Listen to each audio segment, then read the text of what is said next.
Howdy, howdy, howdy. Here we are on Thursday night, and we got a few people in here. Got Ethan, BC, Lynn, Boxcar Jerry, Small Railroad Adventure, and Dan Small Railroad Journey. How y'all doing tonight? Well, a whole bunch of them just popped in. Oh, everybody's replying to everybody else. Hey, Wigwag, he's the newest one now.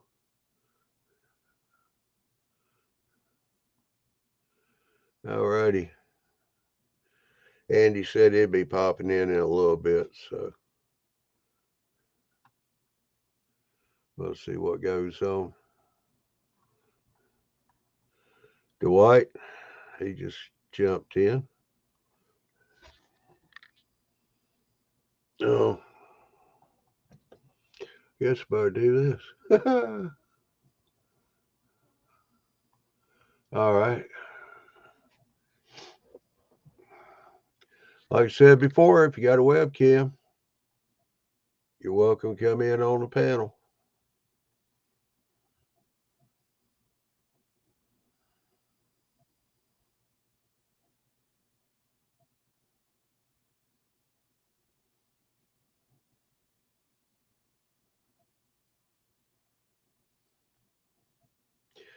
Oh, okay. Finally figured that one out. That's Joey.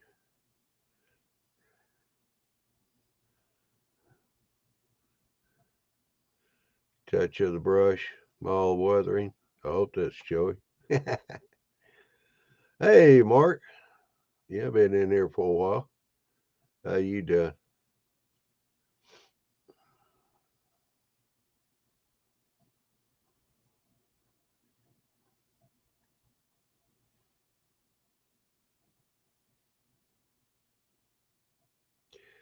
I know all y'all watched last night's show.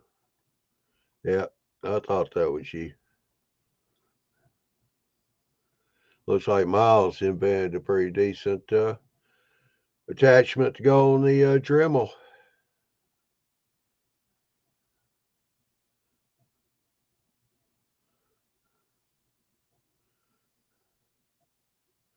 Make things a little easier, especially if you're out on a layout. You can't bring your sanders out there. Hey, Ron from Down Under.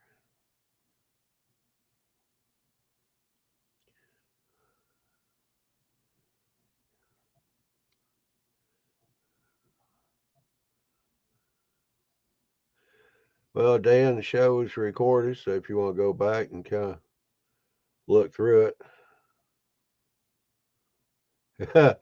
Yeah, Miles does have quite the layout there, Lynn. I was actually out there at his house, what, 2018, I think it was, when they had the convention out there in Kansas City, Missouri. I did a video on it. Hey, Stu. Hadn't seen you around in a while.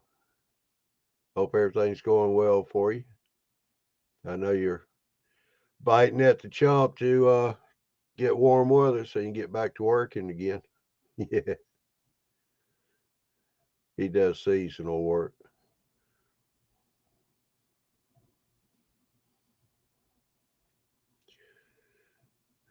Oh, Lynn, get back to Miles' layout. one, just one of many unique features about it is you walk into the room and then he closes the door. Yeah, once you start walking around in the layout, you have a hard time trying to find the door. Because when he closes it, there's a scenery board that comes out and covers the whole door. Hey, Curtis. Curtis just popped in.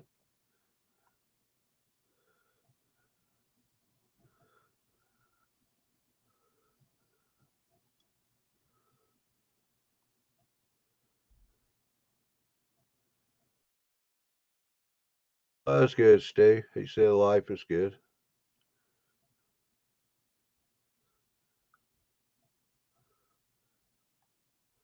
At least you're not like me, get up when you get up, you wonder what's going to fall off and what you go have to super glue and duct tape back on.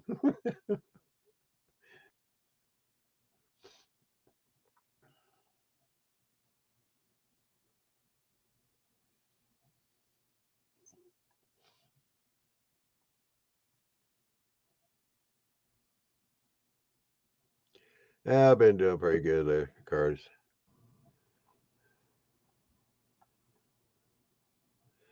Well, Andy's about to come in once his camera catches up. There it is.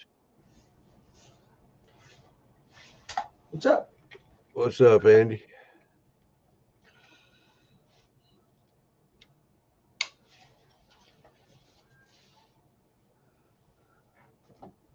Yeah, Miles has an entirely interesting layout. Yeah. Creative. It's well, it's just unique.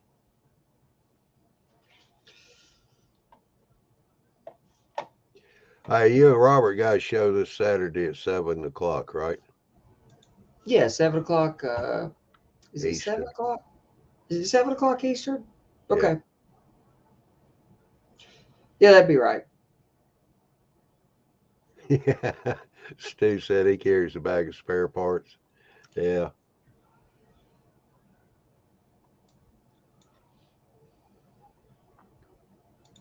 Is this going to be the last one of this season, or Yeah, yeah, through the summer. I think sometime season four will be sometime in the fall. it's going to be Um, 2 hours? yeah, long time. Yeah, Yeah. live show. Finish up with kind of wrap up on everything I've worked on anyway. Yeah. 2 hours. It's a marathon. It really is. We used to do 2 hour shows all the time. Yeah. And they were That's pretty. tiring too. Yeah, 2 hours is a long time.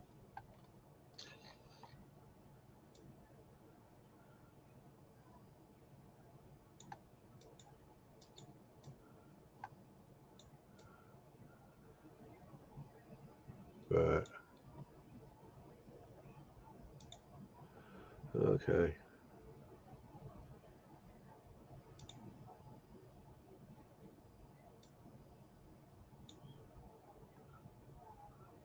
Yeah, Andy's been around for a while, but yeah, we see more of him than a lot of the others. Dwight was talking about the old timers. Yeah, it's hard to think I'm an old timer at this point, but I've been around a little while. Yeah, 'cause we got Steve Structures in here tonight. He ain't been in for a while, and Mark up there in Boston, he's here. We got Curtis in tonight too. Yeah, I've seen Mark pop in a few times on the video too. Yeah.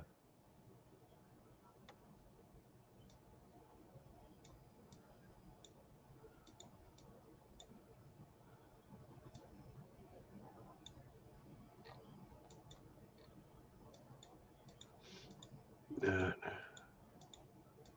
Still working on the modules. Yeah, I haven't had as much time in the last couple weeks, but I wanted to have all three of them up. I got two of them up, set up in the trade room. Uh, Kind of getting them to it. So I get caught in these catch 22s, or this needs to be done to do this, but I need this to get that. So so I've got them set up in the middle of the floor of the trade room right now because I get the peninsula torn out as I'm not torn out. It's broken down into its modules and leaned against the wall, so I've got room to work on the second.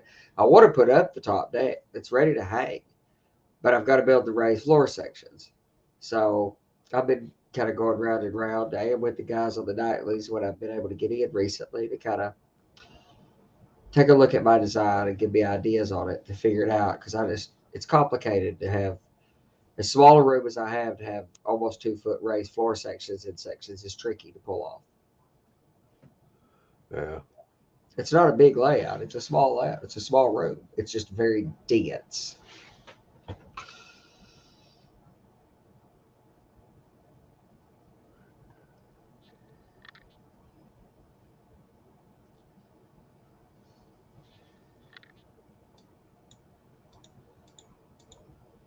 Yeah, that makes it complicated. But I always have that tendency.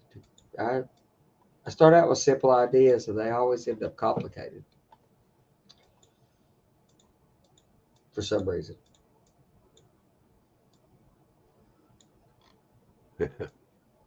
Yeah.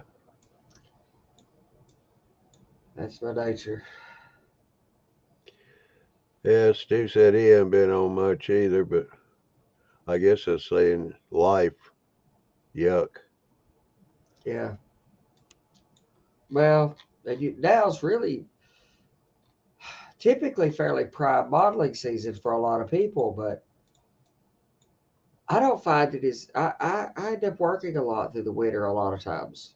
Um, the summer, by the time you get into the summer, a whole lot of people, well, you got your annual budgets that begin and end over the new year, a lot of times with companies. But biggest thing is by the time you get to the summer, people want to get out and do the things they want to do, and they don't want to fool with stuff that often makes my livelihood.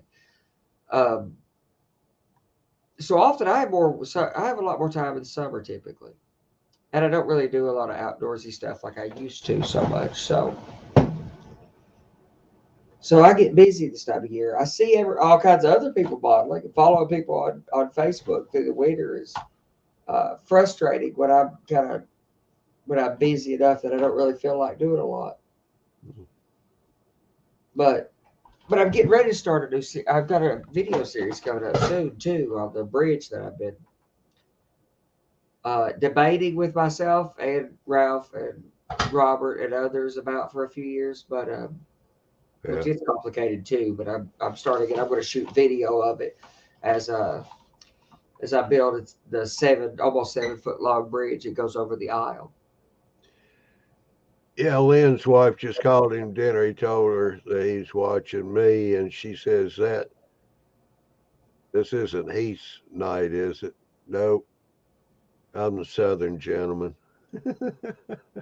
So you got to negotiate with your wife so that Heath can have a night and Johnny can have a night and listen, we all negotiate.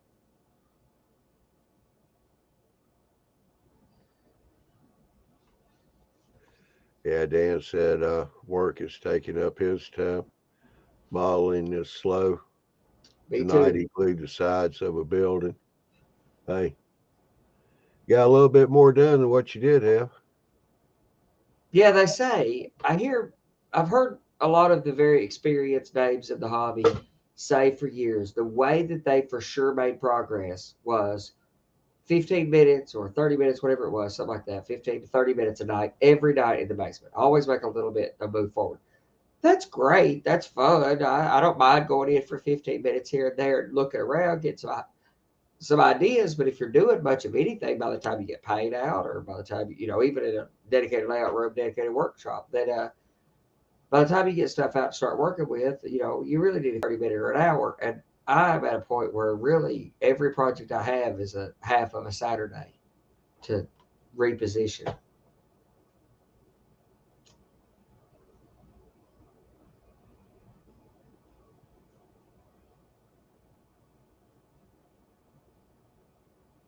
That's a good woman. He says she tries to have dinner before or after the live shows.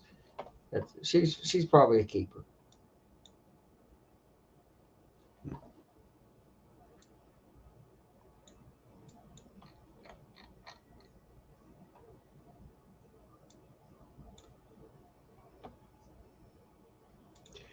Well, let's see. Bill's got a few more shows coming up here. He's got another one on the 23rd.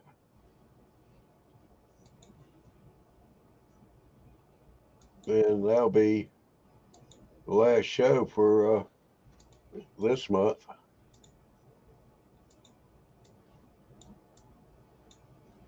He's got a couple more planned for next month. Ken Amos just popped in. How you doing? And Track Planner, he'll be back next month too.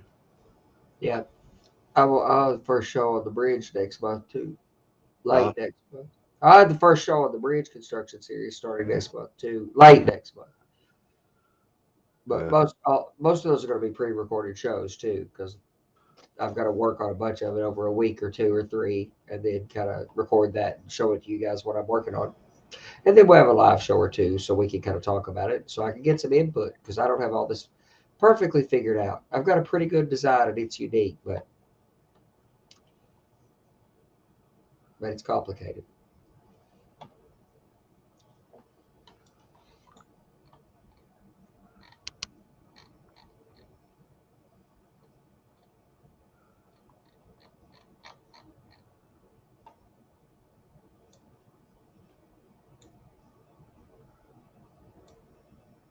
Huh.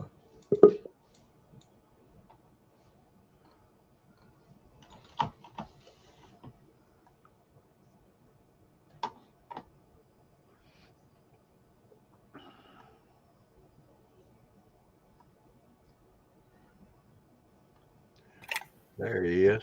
Here come Ralph. What's up, buddy? Gentlemen, what's new and exciting? Well, that was very generous of you. Gentlemen, I'll take that. Not much. How are you, buddy? You have to realize I use the term loosely. I said that was generous of you. Yeah. Johnny, haven't talked to you for a while. Yeah. What's up? Not a whole lot. Just the usual stuff. Oh, same old crap, different day.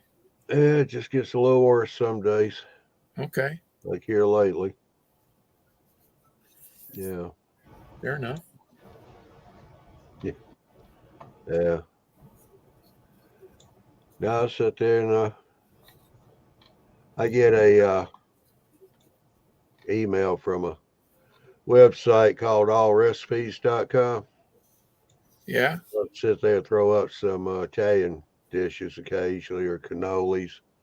I'm sitting there going, yeah, I'll see if Ralph says that that's original or not. Yeah.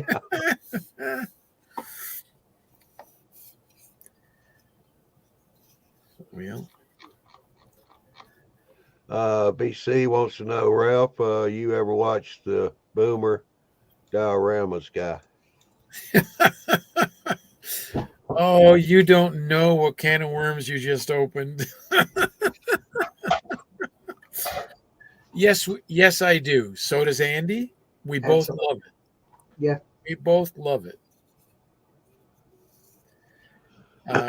Robert has issues with it because he thinks we're fanboys. That's all. He likes the guy's work. I mean, the guy does great work. It's hard to argue with. But Yep.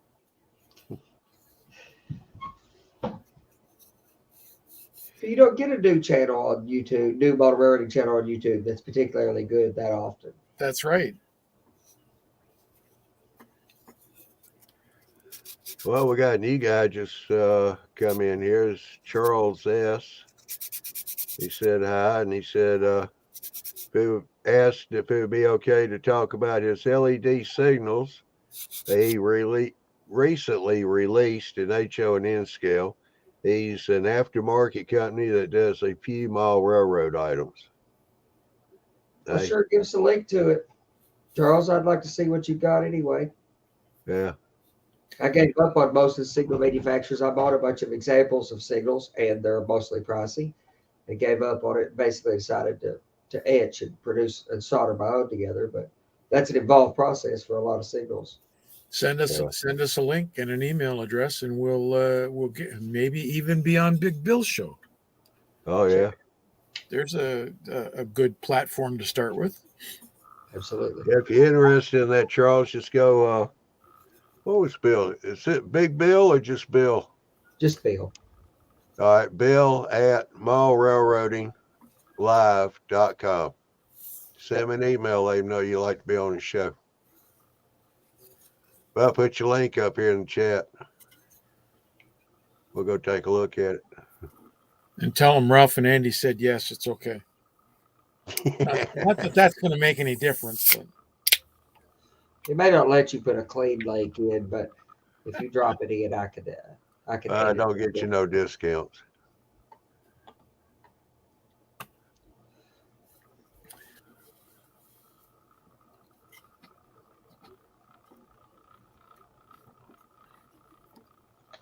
What are you working on, Ralph? thought I was going to have trains running in the background, but this steamer that's behind me is acting up. Who's the manufacturer? It's a Proto 2000. Really? Yeah, they're not bad actually. They're actually pretty well produced. I think it's got dirty wheels. I think that's what the problem is. It wasn't my locomotive from the beginning. I got it secondhand from somebody who was getting out of HO and going into O scale. That's understandable. So when he turned it over, it had a bad decoder in it. So um, you remember all that O scale stuff that I was doing, Andy? Yeah, absolutely. But in order to do that, I had to take all his HO stuff, remove all the back EMF, and turn on the DC as well, because he was selling it off. Oh yeah, okay. And the decoder in this has gone bad. So he got a Tsunami decoder, which I'm really not a fan of. But Me either. hey, it is what it is. But they're okay for certain things. Tsunamis are fine. Don't get me wrong. It's just I'm not a fan. They have a lot of steam loco sounds that others don't, Yeah. which they have that going for them. And some guys can really fine tune them so that they purr like a kitten, but I'm not that guy. Well, they've been around a long time, so there's a lot of large, loud owners and operators who swear by Tsunami, the guys who've learned the tricks Yeah. and need running them. But and they do support some of the things that I really love about ESU, even though they came afterwards or what have you, like a full throttle type of effect with manual notching, where you can separate sound from control, which is good for a proto throttle, for example. And they have pretty good proto throttle support, which is a bit of a sophisticated. Nobody talks about that when you buy a proto throttle. How much modification to a programming you have to make that work. Yeah. Collectively. Yeah. Tsunamis do that where TCS has much more trouble. But Tsunamis changed so much from the Tsunamis, and then they lost support or couldn't get products or had a problem, and they went to the economies, and you couldn't get a real first class process. Well, the Tsunami that's in this came out. It was out before the Economy came out. Yeah, Tsunami 1 then. That one has the chips that were basically into life that forced. I mean, last night I had the gas turbine, Athern's attempt at gas turbine. Yeah. So that was a Genesis model. I was running that. That was running fine. I found a lot of places where I had to make adjustments to my layout so it would pass. Sure. And then I ran the U50. Yeah, it's a big locomotive too. I like the U50s. It's a very big locomotive, but it seems to have, and it's built on the same platform as the gas turbine. Okay. But like 4 trucks. Yeah. But the overhang on it is something else. I've literally had to reach my arm into one of my tunnels in the helix. Yeah. To pull it out because it was stuck on the threaded rod. That. Oh. Yeah. That's a lot harder to change for. And I thought I had gave lots of space. I even used an oversized car. Yeah. When I laid the track in there, but obviously it wasn't enough for a U50. It's hard to plan for everything, and not fit allowed into a constrained space. If you have all kinds of space that can have 60-inch radius curves or something, then it's not as challenging as all the rest of us that have to live in the real world. And both of them, I was really surprised because the Athern turbine and the U50 is also Athern. Both are Genesis models. They use the proto wheels. Oh yeah, okay. So it's small flanges, Yeah, narrow wheel. Tread. Yeah. they track fine on this thing. I found some problems here where I have the crossover where it looked like it was actually riding up going over the frog. Yeah. And it was it was actually, and I should have caught it before. This little tool is such a godsend. If you haven't got one, get one, because this is how I found the problem here. Must have. Because it has the two little nibs on the end here, where you have the flangeways, and I passed it through and I found where the tight spot was. That's a must-have. Me and you argued with somebody on here a long time ago Yep. of the 10 tools, maybe even the first 5, but for sure, 10 That should be number 1. That should be in your very short list of the first couple of tools a person needs. You're not going to be able to lay out without a rule, without a few basic soldering iron. You're going to have a few things you're going to have. That's one of them that you must have. And just the tip, if you have one, I'm telling you this, and I'm surprised I haven't done it yet.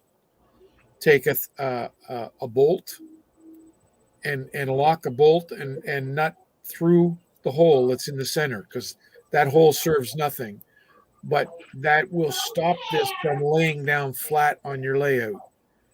Because 9 out of 10 times you can't find it because it's laying down flat underneath something. Oh yeah. That gives you a little more reach on it too. Yep. Yeah, give you a handle hang on to. Miles says he ties like a bright red piece of string or something through his, so it shows up. And I found another thing that you guys might be interested in. It's from Model Tech in the UK. This little thing. Gee, Tim, when did your kids start wearing army boots? I have no clue. They like to stomp that. This thing is called a power indicator. Come on. And it comes to, you get 5 of them on this frame. What? It's printed circuits, and each one of them has a light built into it, and they give you this shield to put over top of the mechanism so you don't short it out. But it's printed circuit board on both sides, top and bottom, and you can use it as a tie on a set of tracks or a branch line that you turn the power off to. And you'll know when you turn the power back on because the LED will light up. Or you can use it just to test your track for power. But staging tracks. Yeah. I would build that into every. I have individual switches on staging tracks. I'd build that into every one of them. Especially if you're going to be turning it off. Yeah, I have toggle switches. Well, right now I have toggle switches. In the future, I plan to make that more uncontrollable. But for now, toggle switches are easy. I don't know whether you can see the. So a little LED there with a resistor. Look good on staging tracks. It look good. It show up. I paint mine white anyway. I thought about painting them black. Whatever. And they're wide enough, or like wide enough that you can actually solder them in place of a tie. Yeah. So that when you have power running down the tracks, it will light this up. And 5 of them come on a sprue like that. Yes. 5 of them. Yes. I could use a couple boxes of those to handle staging where you could see it. That'd be nice. Charlie. I think they were 6 pounds. I think that works out to about $9. Yes, $8, $9. Shipping is what normally kills you. So I've ordered some. Actually, it wasn't too bad. I got this, and I got some power track feeders. So the Oh yeah, okay, yeah, the ones, yeah, you showed those, yeah, They we have saw. they have the holes in them to put your power feeders, and then you solder your track to it. So instead of soldering the wire to the sides of the rails, you do it on this. And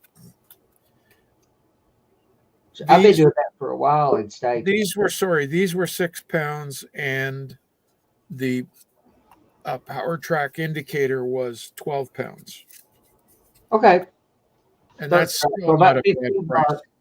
$15 or about $3 a piece Yeah, for the LED the indicator light. shipping was 9 pounds. Yeah, Nine I bought pounds. it from DCC Concepts before in the UK. Um, I remember shipping being higher than I anticipated, but I don't know what that was. How you doing, Randall? Okay.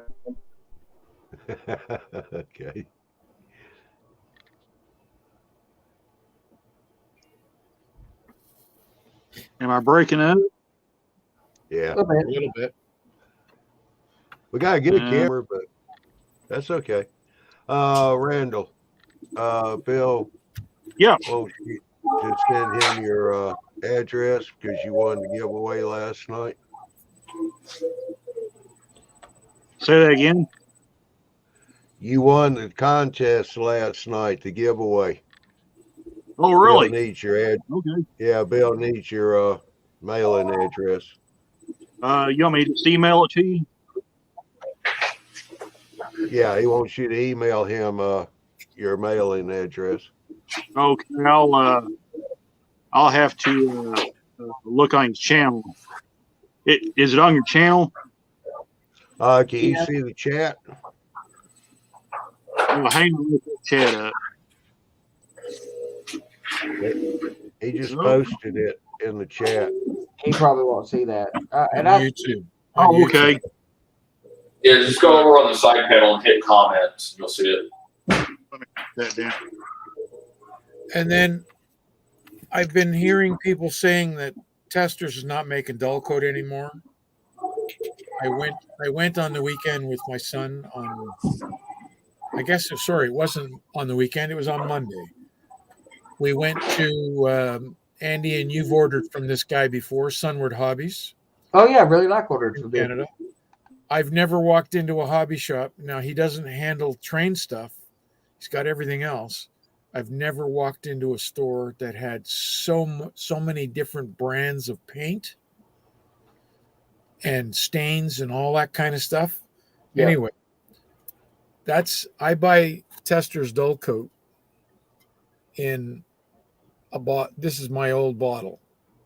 And somebody says, well, they don't make it anymore.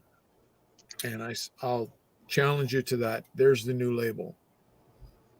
I've heard that said. Now on the back label, does it say Rust-Oleum? Yes, it does.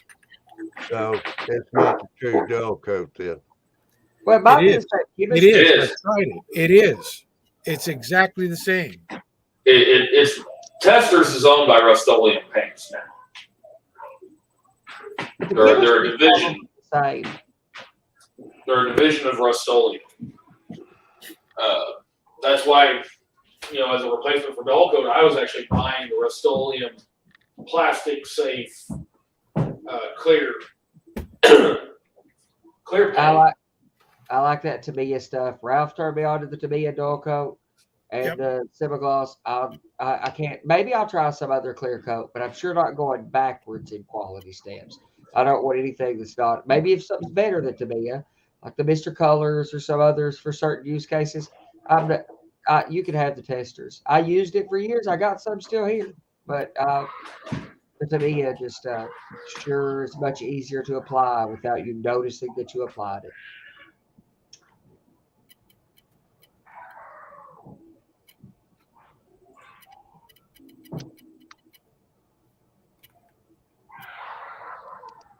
Yeah, Mike Becker just popped in. How you doing?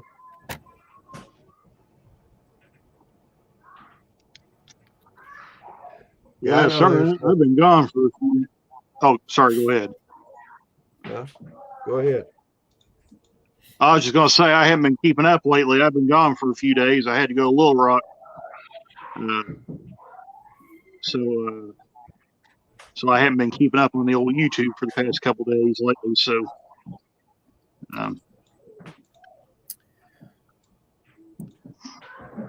So you're telling us now you're back. yeah, I'm back home now. Good man. So I've been these through Little guys Rock kind a of lot. sitting here in the dark for the past couple days. So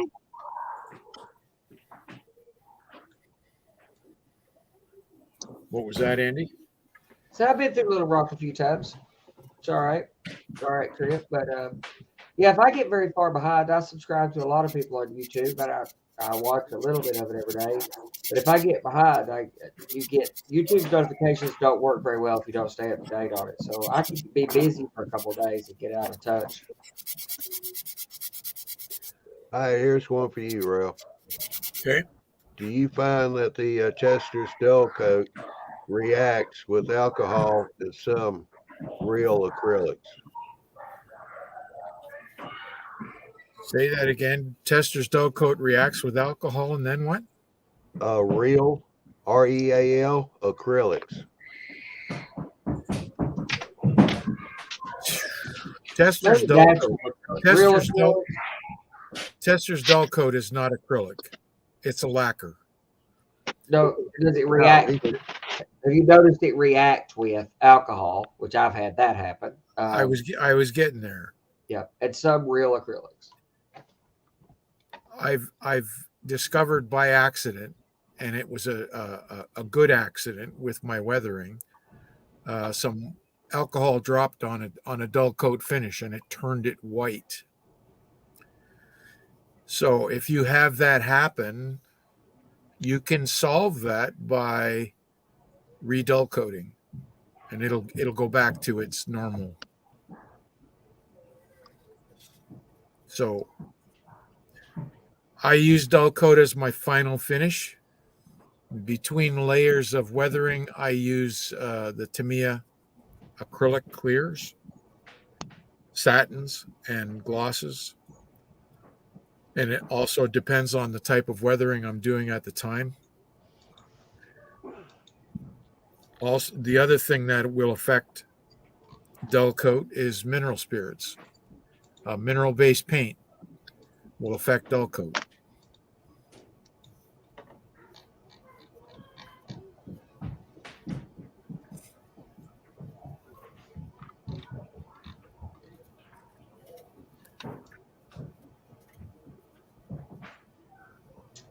So you still prefer to finish with testers? So you still use I testers? do. I always finish with dull coat, and even if I do nothing, I buy a new model, I'll dull coat it. Sure. If I do nothing to it, I'll dull coat it just to get rid of that shine. Now, a lot of the new stuff doesn't have a bright shine to it like it used to. No, not the no. What was that you was mixing with dull coat for a 50-50 mix? That's right. 50-50 with lacquer thinner. And I spray it through an airbrush.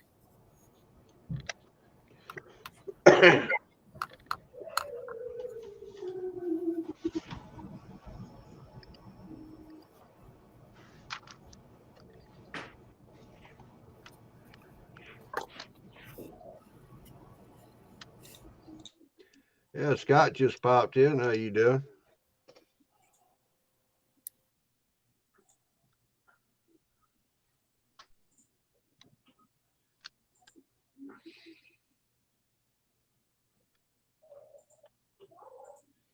Oh, that was Andy who dropped out.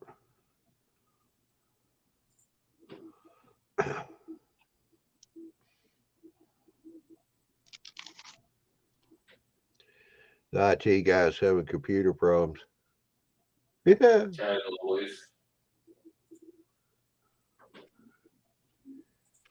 Grain Express is asking what airbrush do you use, Ralph?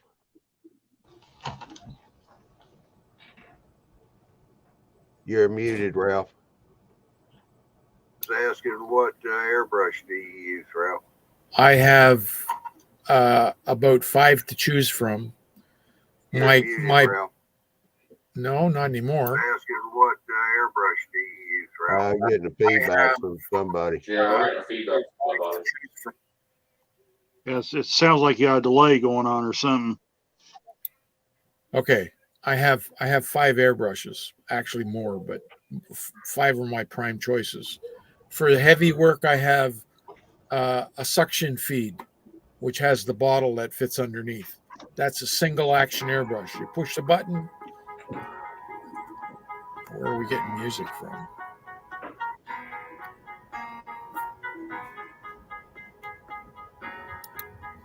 Somebody's watching Hang on, let me mute myself, see if it's coming. Well, quit. Anyway. Never mind. Back to the airbrush. I have gravity feed, dual action, and that's what I shoot my dull coat with. He's what brand? Okay, I my 2 brands that my preferred is Badger and Iwata. I have an Iwata Revolution, and I have a Badger Renegade, and Sotar 2020.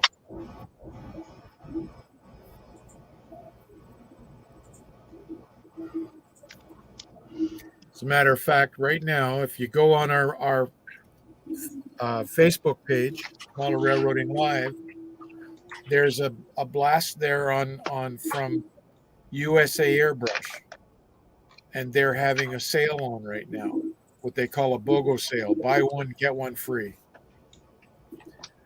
So if you want a brush for your acrylics and a brush for your lacquers, you get 2 brushes for the price of one. And then those are the ones that are on the feature page. Anything else that you buy from them during this sale is 20% off.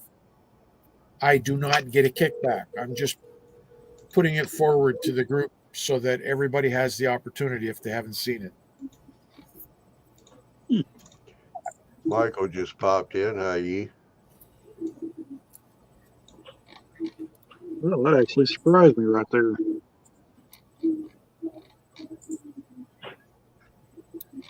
I put a new floor on this N&W car, this box car here. I was afraid it'd sit too low. It shows me right on with this Missouri Pacific caboose.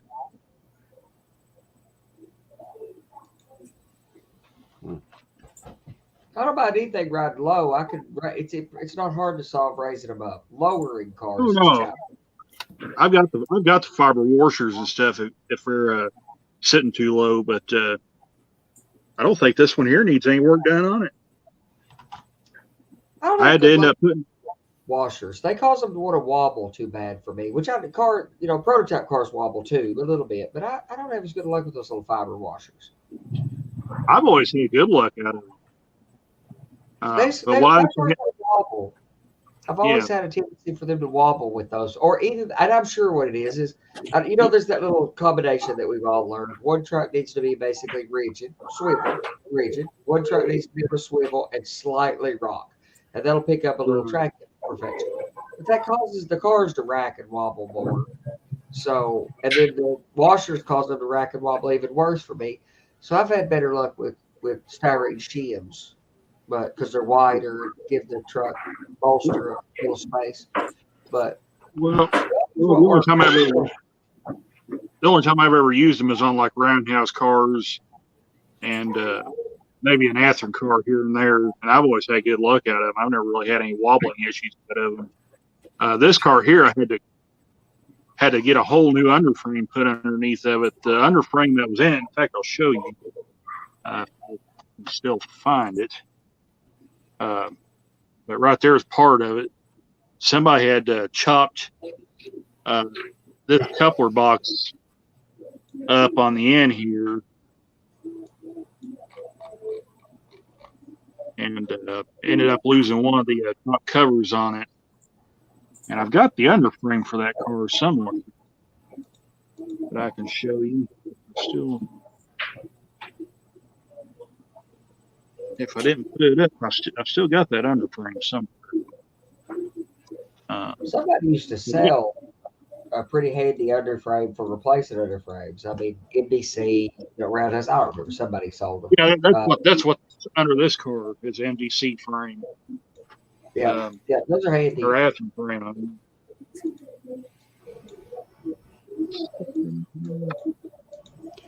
Yeah, Bill just put the website up in the chat for USA Airbrush.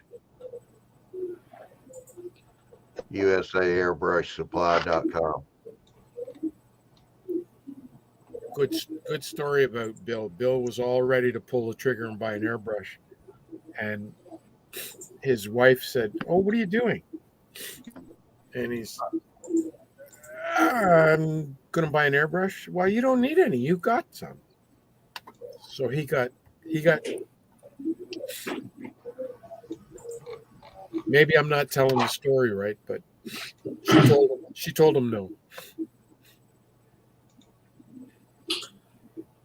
Yeah. The finance minister denied his request for further funds.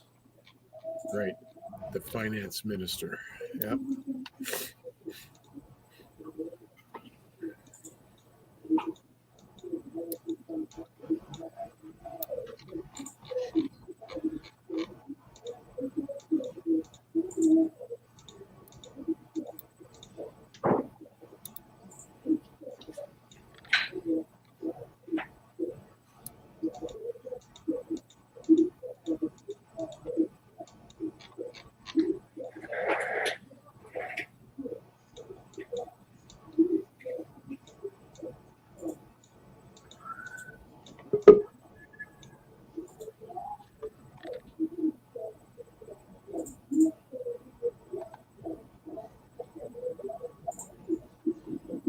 Sorry about that. My signal dropped out all of a sudden. Yeah, that's all right. I thought that's probably what it was. What's going on weather making this?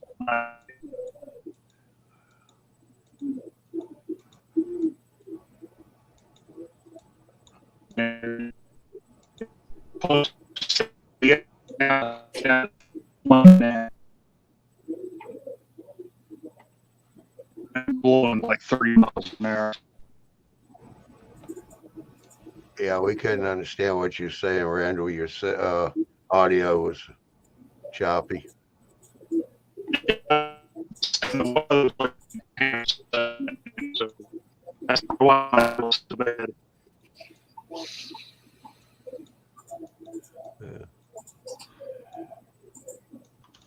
Yeah, Big Bill said kaput was awesome. Laid the hammer down. Yep. Airbrush.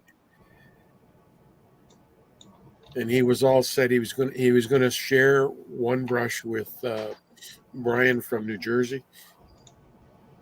Yeah. Oh well.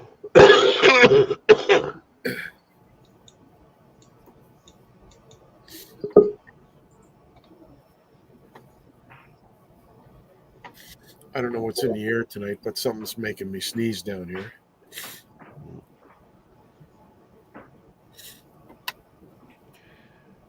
Yeah, Mike Becker is saying it sounds real bad on this end, except for the whole show, Mike, or for Randall.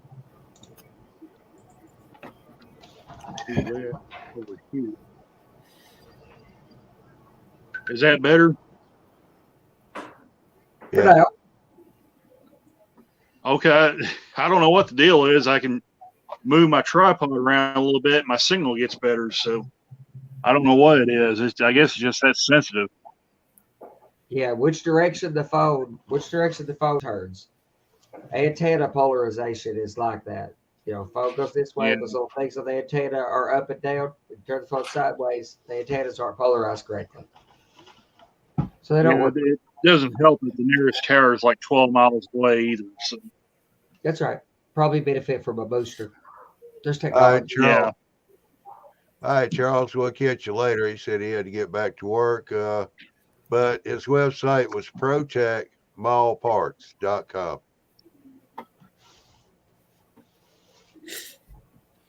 I had that frame somewhere.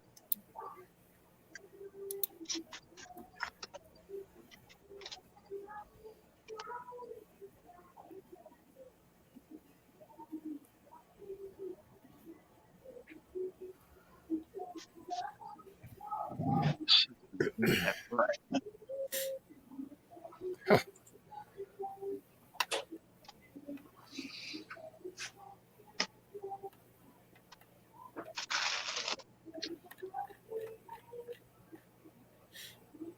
Yeah. Cool Tropolis just dropped in. He said he just made it back into a train room after 5 months. Happens to us all, Chris, from time to time.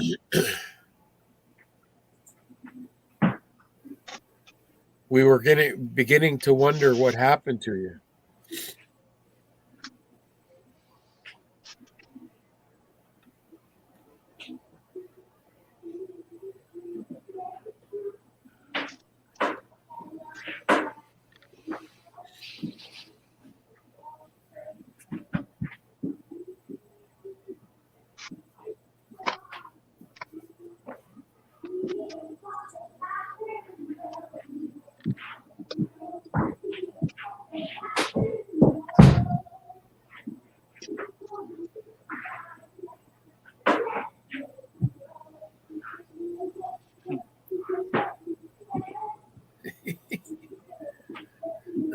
Well, I don't know. I can't find that underframe now. I guess I must have threw it away or something. But anyway, just to kind of tell you how it was, somebody had glued that frame to the body of the boxcar where you couldn't hardly remove it, and it looked like they cut one of the coupler covers off of it.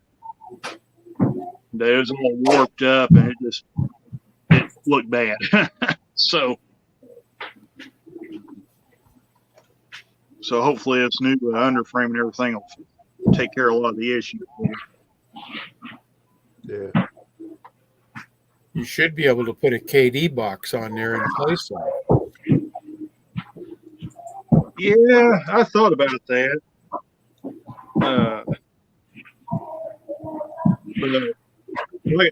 But the floor was in such a mess on that car, it would have had to been replaced anyway. So,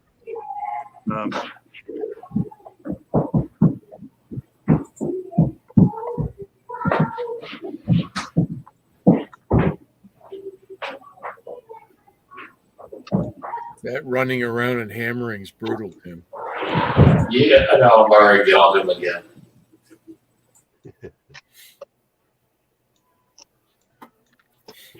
I'm surprised this is actually picking that up. Yeah, Cool Tropolis said he got hit by Hurricane Ida. Everybody's got hit with some of that this year. We get tornadoed. Ralph gets buried in snow. That's rough.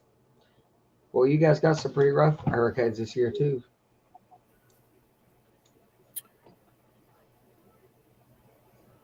So Ida killed his workshop outside, the lawn shed, and all that came into his train room.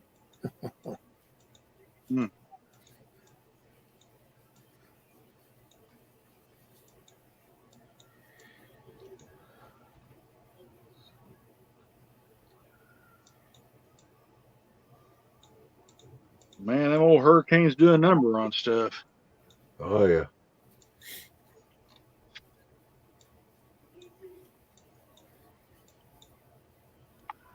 Well, he's in Louisiana.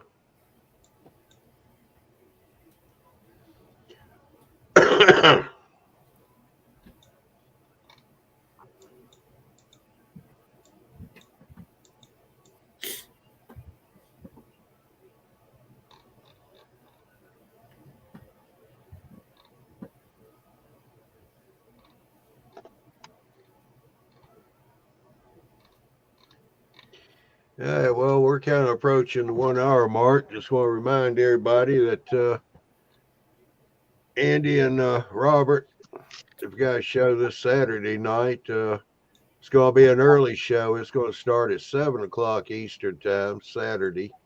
And it is going to be a 2 hour live show. And it will be the last of this season until next winter. They'll be coming back, I guess.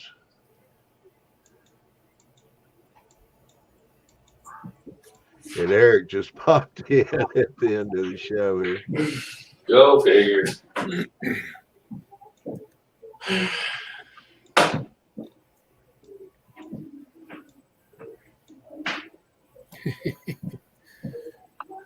Just real quick, if I can pull it up here. Let's see, camera. If my signal doesn't die, I was going to show you this little caboose I picked up. All right. When I was down here. Yep. Well, there went the signal. Push the wrong button. He needs a sprint guy to come by. Can you hear me now? That leave the studio and share button are too close together. Yeah. All right, Happy Valley. We'll catch you later.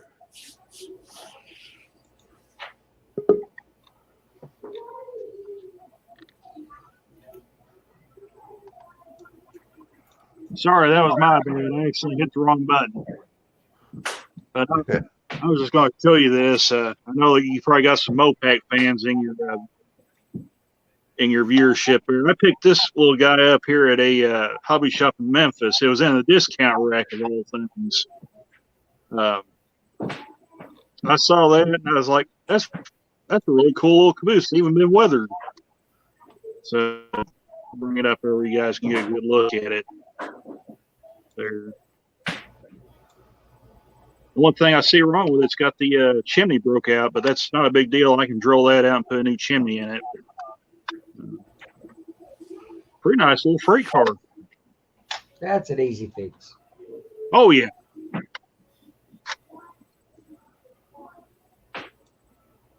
And I've already got the MP F3 AB set.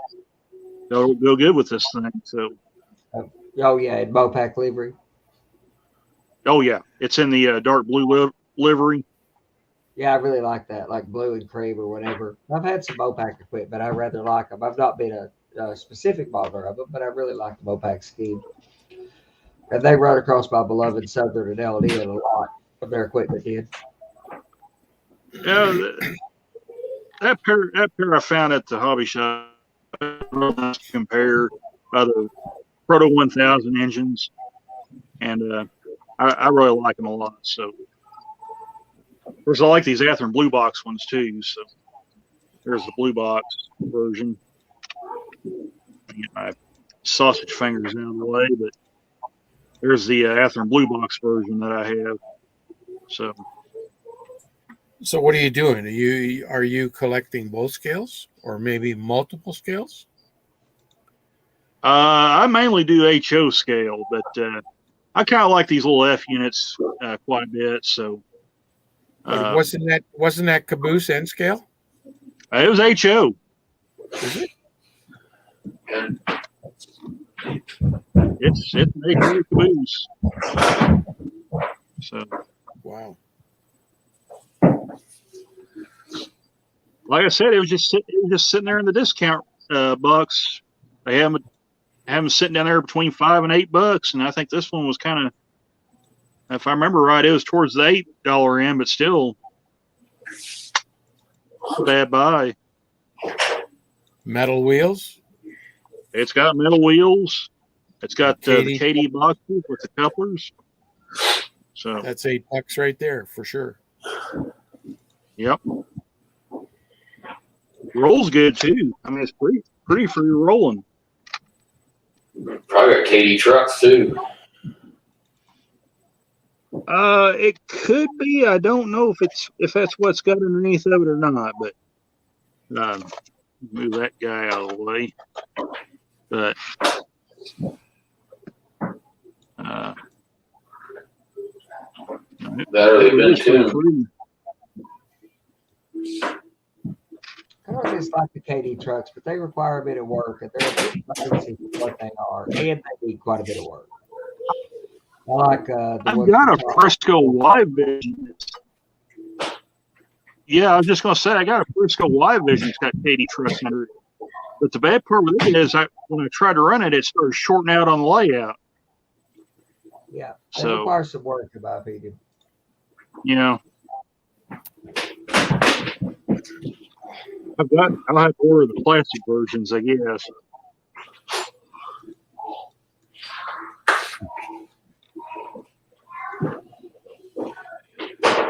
All right, well, we've hit the 1 hour mark, and I haven't had supper or ate anything all day, so. All right, Okay, hey, John. wait, thanks for letting me come on. Yeah, I had to finish supper before I came down. So You can jump in anytime. I'll shoot you an email after we get off here and give you my address. Yeah, send it to Bill. All right, appreciate it. Yeah, no problem. All right, you guys take care. Have a good one. Yeah. yeah, we'll see it.